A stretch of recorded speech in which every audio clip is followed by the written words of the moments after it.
Ryan Hiskey worked for us. It was kind of weird. One day he said, you know, you really don't get into guiding. The guide life kind of finds you. And man, like, that's so true. You know, I wasn't looking to guide when I fell into it. It just kind of happened. I don't know, man. There's, you know, not a lot of people you can go spend 6-7 months with, day in, day out, literally live with. We could start doing duck hunts and stuff, and so that's kind of how Southern Prairie got really rolling right there. One thing every year that happens that I'll always remember, and it happened that morning.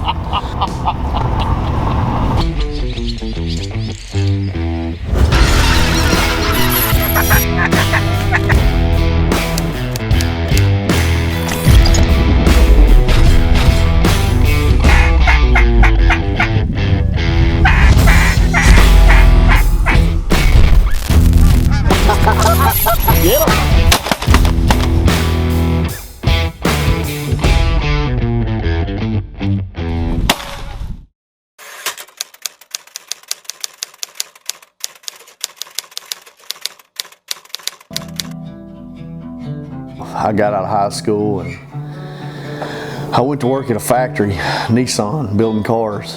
And man, I was in there I was on night shift and it was just awful. I mean, I knew that I worked there probably 5 years and I knew, man, that just wasn't the life that I wanted to live. I was on night shift. Even if I was on day shift, I still didn't want to live that factory life.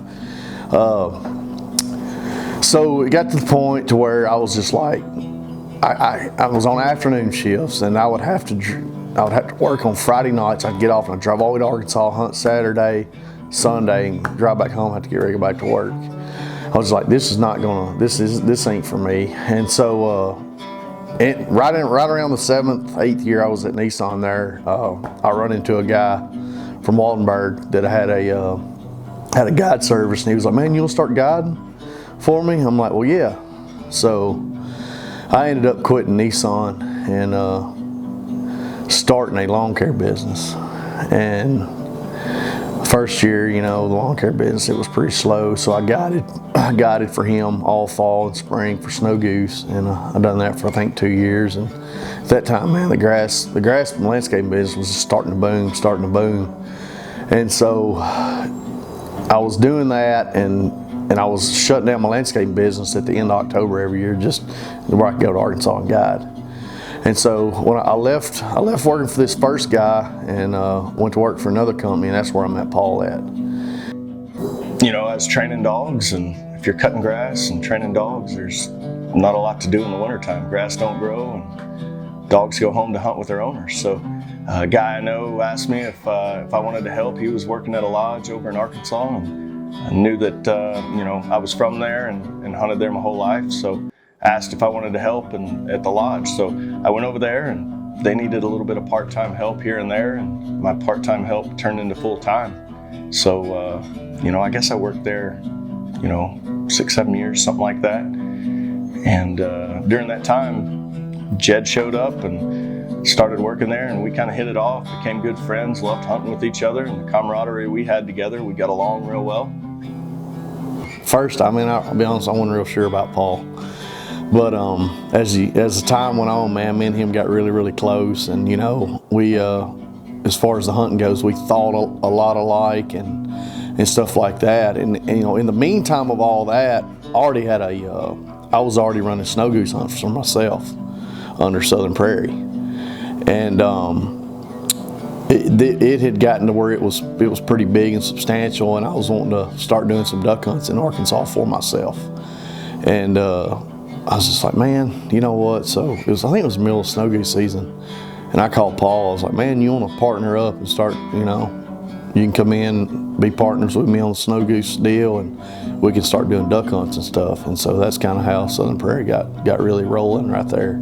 You know, like when we first started out, you know, we wasn't really doing any lodging or anything. We were just, you know, running hunts. Guys would come in, stay at a hotel, you know, stay at a cabin or whatever. And, you know, as Southern Prairie blowed up, and literally, when it blowed up, it blowed up. And I mean, we've been very fortunate with that. You know, me and Paul kind of took different roles. Like Paul, man, he kind of takes care of all the lodge deal, like make sure all the cooking's right, you know, blah blah blah. He just takes care of, you know, most everything in the lodge. He handles that. And I feel like I more handle like the hunting side of it, like, you know, which I mean it does Paul also, but he definitely takes care of all the lodging and all that stuff there within the lodge, and I mean that's a lot in itself right there. But you know, we've grown so much so quick, and you know, yeah, we've had several growing pains, still going through them, but you know, that's kind of how our roles are right now. I don't know, man. There's, you know, not a lot of people you can go spend 6-7 months with day in, day out, literally live with, and have that camaraderie and that, you know, that same initial friendship of that happiness in an initial friendship, you know. It's one of those things that we wake up every day and we're excited to go hunting with each other. You know, Jed's been there since my kids were born. He's been through a lot with me, and I have him. So, you know, as far as my kids, they call him Uncle Jeddy. I love you too. All right. And they love to see him and love to be around him. He's a lot of fun for them to be around, and he loves seeing them. And so for my family and me, it's been a blessing, especially for me, to have Jed's friendship and for our friendship to evolve to get to this point in the business part of it. And I believe it was Christmas Eve. I called Paul on Christmas Eve and I said, hey, you want to buy some allocations in Saskatchewan? He said, well, let me talk to Catherine. And it wasn't 30 minutes he called me back. He said, let's do it. And I think we bought them in January sometime. And so we started, you know, in Saskatchewan, and we had knocked around the idea of wanting to move to Alberta. And, you know, there's just a bunch of different reasons why, but I'm not going to go into them. But we ended up running Saskatchewan a couple of years and ended up moving over to Alberta. And I mean, that was definitely the best decision we could ever make. And here we are.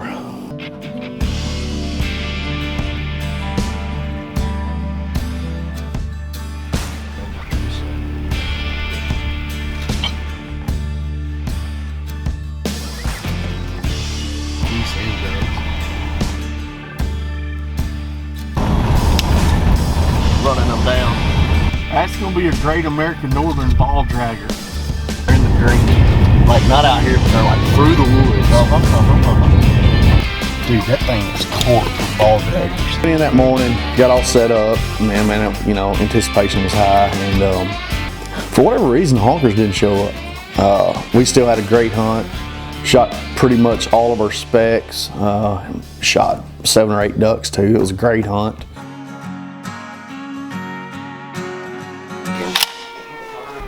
Shine you left. They were all in this bottom right in here. That bird hits the ground, they're minding the dogs. Other than shoot your lane.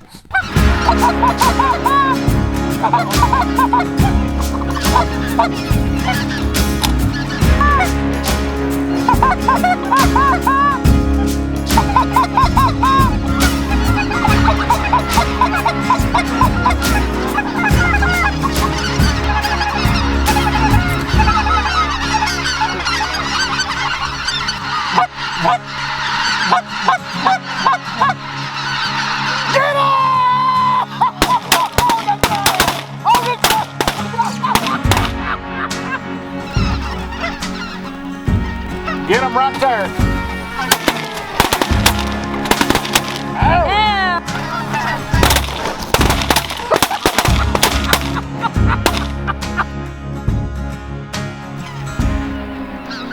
Get them. Kill them.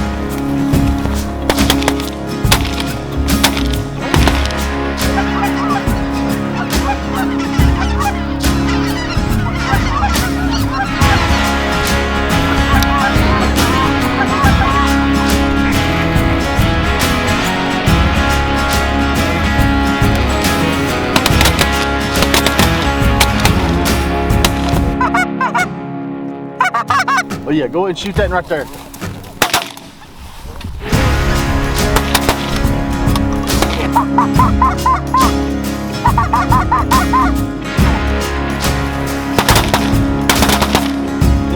come back, you know, they went back out that evening. Robert carried them out that evening, and they shot all their ducks and the rest of their geese that afternoon.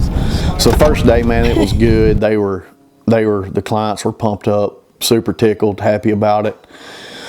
Next morning, we went in on a feed. It was a goose and a duck feed. I knew it was going to be an absolute massacre. No question about it. And we ended up killing all our ducks, all our geese, and I guess we were waiting on some more geese. And you know, there's things that stick out whenever we hunt that, you know, a lot of times I don't remember things, but like it seems like there's one thing every year that happens that I'll always remember, and it happened that morning.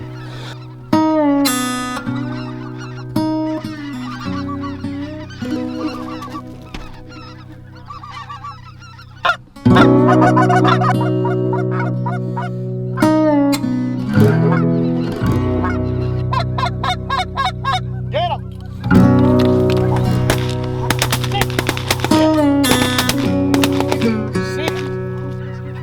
Get him!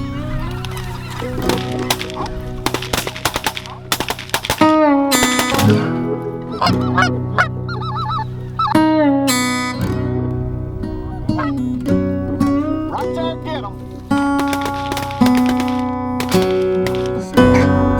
Get him! Sit, sit, sit.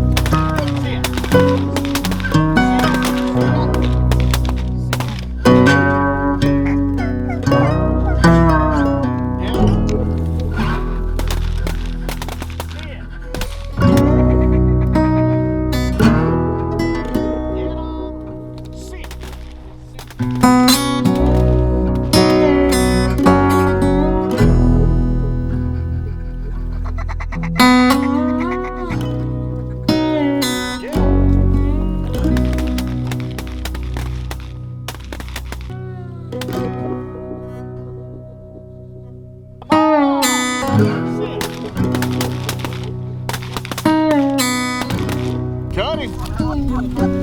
Get it, Jamie. Good shit. Get him. Sit. Shoot left. Good shoot. After we had shot all our ducks, we had this massive, and I'm sure the video don't even do it justice. Like literally, we probably had 10 or 15,000 birds stacked from the ground to the moon at one time, and they were just coming.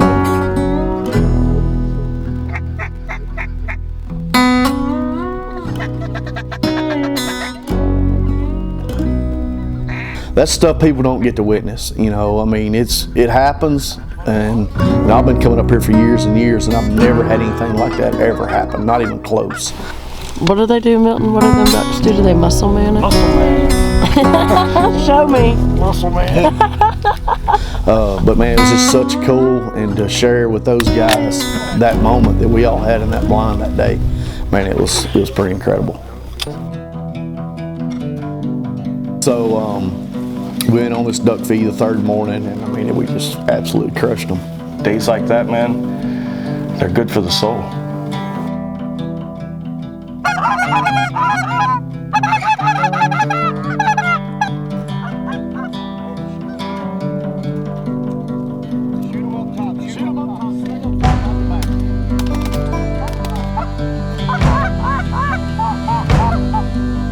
Kill him right there. Up front.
Hello. Hey, this is Lauren Brady. Can you tell me a little bit about Milton Newberry?